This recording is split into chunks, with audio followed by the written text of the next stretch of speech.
આજે આપણે બનાવીશું આખા મગની ખીચડી। એમાં આપણે 1 વાટકી મગ લીધા અને 1 વાટકી ચોખા લીધા।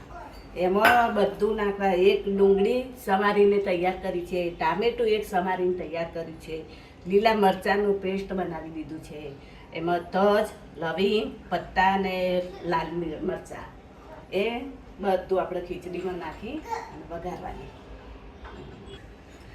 એના માટે આપણે 2 ડોકલી તેલ લઈશું।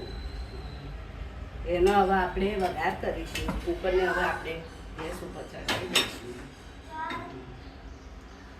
હવે આપણે રાઈ નાખીશું, અડધી ચમચી જીરું નાખીશું,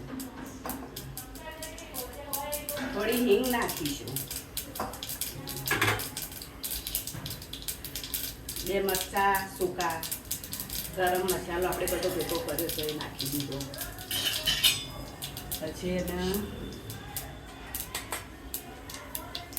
થોડી રાઈ નાખીશું,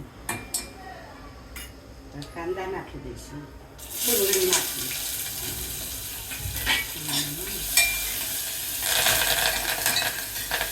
ડુંગળી બરાબર ફ્રાય કરીશું। હવે એની અંદર પછી હવે આપણે ટામેટું નાખીશું, એને બી બરાબર મિક્સ કરી અને લાવી લઈશું। પછી લીલા મરચાં નાખીશું।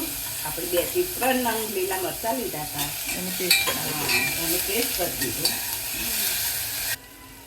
હવે આપણે મગ ધોઈને તૈયાર કર્યા હતા, એ મગ અંદર એડ કરી દઈશું। એમાં થોડી હળદી નાખીશું, થોડું મરચું નાખીશું, 1 ચમચી, 1 ચમચી ધાણા જીરું થોડું નાખીશું,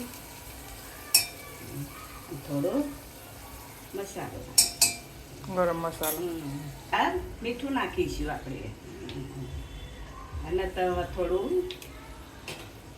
પાણી એડ કરીશું।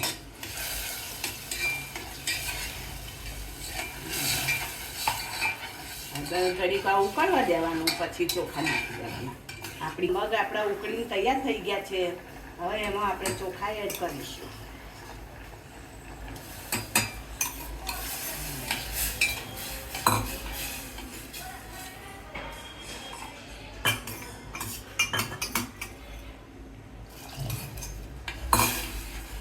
એમાં આપણે થોડું પાણી એડ કરીશું। આ 300 ગ્રામ ગ્લાસનું 2 ગ્લાસ ભરીને પાણી અંદર એડ કરેલું છે। હવે આપણે આ કુકરને કવર કરી દઈશું, ઢોકી દઈશું અને 4 સીટી આવે ત્યાં સુધી ગેસ ઉપર રવા દઈશું। હવે આપણે આ આખા મગની અને ચોખાની ખીચડી તૈયાર છે। ઉપર દાણા નાખીને આપણે સર્વ કરી દીધી છે। ચાલો જમવા। બહેનો મારી લાઈક કરજો, સબસ્ક્રાઈબ કરજો।